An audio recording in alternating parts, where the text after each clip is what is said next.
বন্ধুরা, আশা করি আপনারা ভালো আছেন। আমিও ভালো আছি। আগের দিন আমি সমস্ত চক্র, তার কালার এবং তার মূল বীজ মন্ত্র বলেছিলাম, এবং বলেছিলাম যে পরের দিন আপনাদের এই বাকি কিভাবে বসবেন সেটা বলবো। আমি বলি, যখন সারাদিনে একবার সময় পাবেন তখনই শান্ত পরিবেশে শুয়ে পড়বেন অথবা বসে পড়বেন।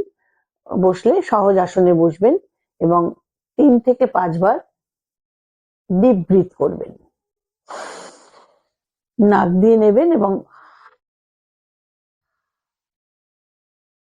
মুখ দিয়ে নিঃশ্বাস ছাড়বেন, এবং হাতটাকে এরকম ভাবে রাখবেন এবং সেটা উপরের দিকে খোলা থাকবে, এবং সেটা রিসিভিং, মানে যেরকম আমরা কোনো আশীর্বাদ রিসিভ করছি, রিসিভিং পোজে থাকবে। এবং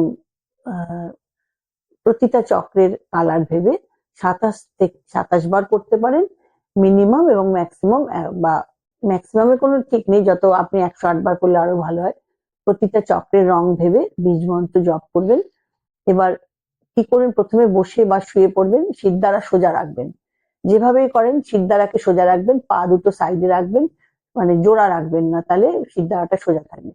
তারপর 3 থেকে 5টা ডিপ ব্রিথ যেরকম বললাম করবেন, এবং প্রথমে রুট চক্র বা মূলাধার চক্রের রং টকটকে লাল ভেবে মনটাকে মূলাধার চক্রে নিয়ে যাবেন।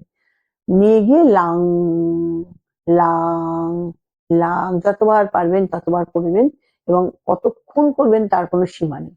27 বারের কম না হয় এটা খেয়াল করবেন।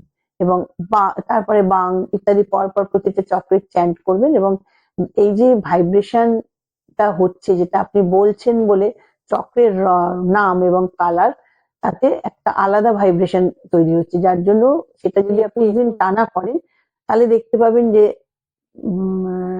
মানে ফলাফলটা আপনি 21 দিন করলে পরে বুঝতে পারবেন যে প্রতিটা চক্রকে ব্যালেন্স করলে কি কি উপকার হয়। এটা আপনারা নিজেরাই দেখতে পারবেন। নমস্কার, ভালো থাকবেন।